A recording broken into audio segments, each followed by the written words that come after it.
This Tucker Carlson Mike Huckabee interview is fascinating to me on so many levels. When it comes to foreign policy, Trump is being pulled in two different directions. Obviously, a lot more than that. Obviously, you have Saudi Arabia, the UAE, and Qatar.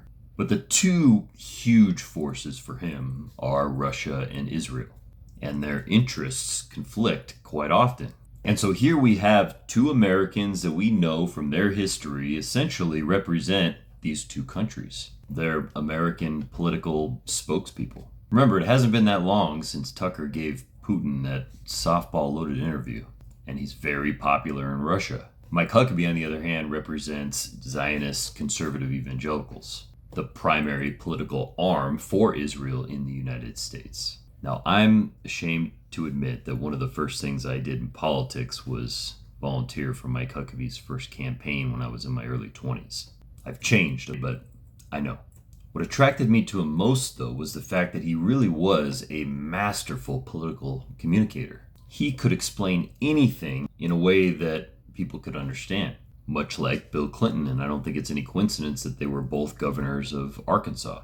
But in this interview, much like with Marco Rubio, Trump has stripped away any talent that he had before because he's got to lie so much. Here he is talking about the Epstein files. Why are millions of Epstein files still classified? Why do you think that is? I have no idea. I haven't kept up with that. I've never met the man. I don't know him. You haven't kept up with the Epstein disclosure? I mean, only from a distance. I'm 6,000 miles away from D.C. these days, and I'm pretty sure that there's so much going on. The current president of Israel, current president, who I know you know, President Herzog, Know him very well. apparently was at Pedo Island. That's what it says in the disclosures. And of course, we know that the former prime minister, Ehud Barak, was living on and off at Epstein's house. So still living high-level Israeli officials are directly implicated in Epstein's life, if not his crime. So I would think that you'd be following this. Only, I was not aware that there was any connection with President Herzog. I would be surprised to hear that, and knew there was about the former prime minister, who apparently had a lot of dealings with Epstein. Business dealings. And Yeah. by the way, I'm not alleging anything, but I mean, it's in the Epstein files. And I don't know that I've heard the current president of Israel respond to it, but he is listed as a visitor to Pedo Island. So that's kind of a big deal. I wonder, considering there are so many suggestions in the files, as I'm sure you know, of sexual abuse, and given that Jeffrey Epstein was a convicted sex offender, I wonder why the administration you work for would be holding millions of files, which I believe belong to the public, hidden for, quote, national security reasons. What would those national security reasons be, do you think? Honestly, I think you've probably got more access to the White House sometimes than I do. You should ask them.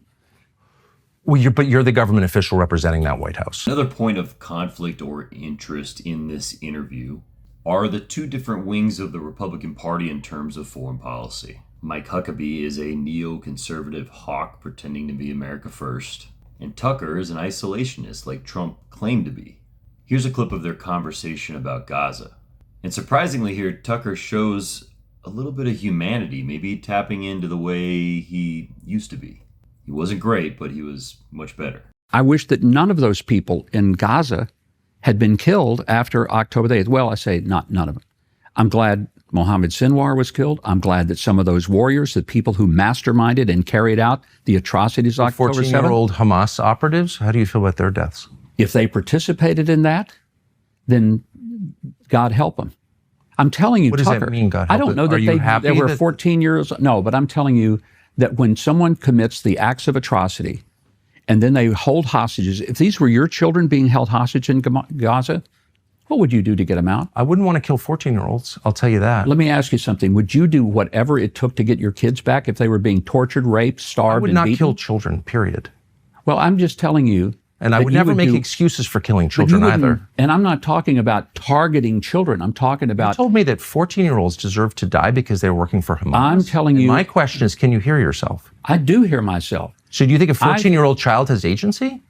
Do you think that he deserves to die because he's being used by adults? Isn't his death a crushing If tragedy? he's holding a gun and he's pointing it at someone who's trying to save a hostage, and the only way to save that hostage, I'm telling you, war is a horrible thing.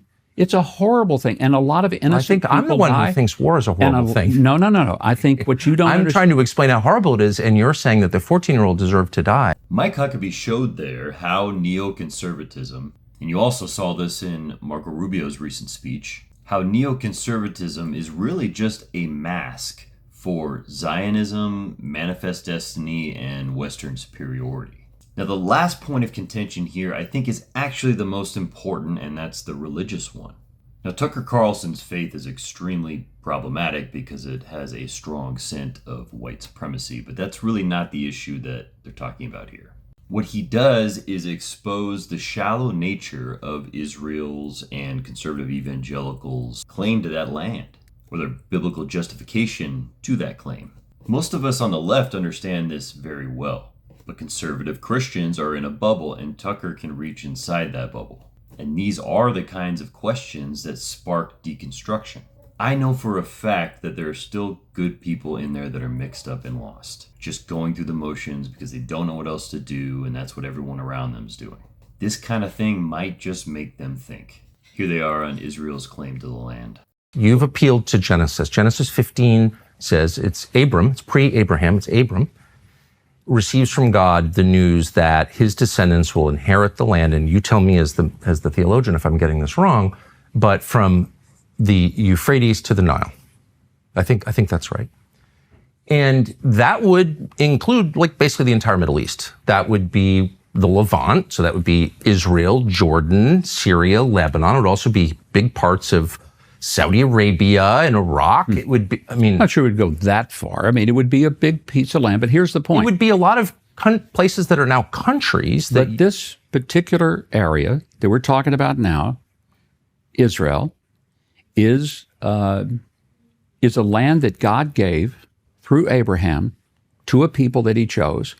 It was a people, a place, and a purpose. We can look at it that way. Christian Zionism, I want to go back because that's where we started. I'm not going to let you off on this because you have said it 3 times that God gave this land to this people. And so it is entirely fair for me with respect to ask, what land are you talking about? Because I just read Genesis 15, as I have many times. And that land, I think it says, from the Nile to the Euphrates, which is, once again, basically the entire Middle East. So God gave that land to his people, the Jews, or he didn't. You're saying he did. What does that mean? Does Israel have the right to that land? Because you're appealing to Genesis. You're saying that's the original deed. It would be fine if they took it all. Now, we do have to be careful here because there are some seriously anti-Semitic Tucker Carlson fans that will look for any excuse to hate on Jewish people. But that's not the view dominating the Republican Party right now. And most electeds from both parties are nothing short of Israel employees. We need to ignite as much doubt inside of Trump la-la land as possible, and I think this conversation helped. But it should be noted that they're both still nuts.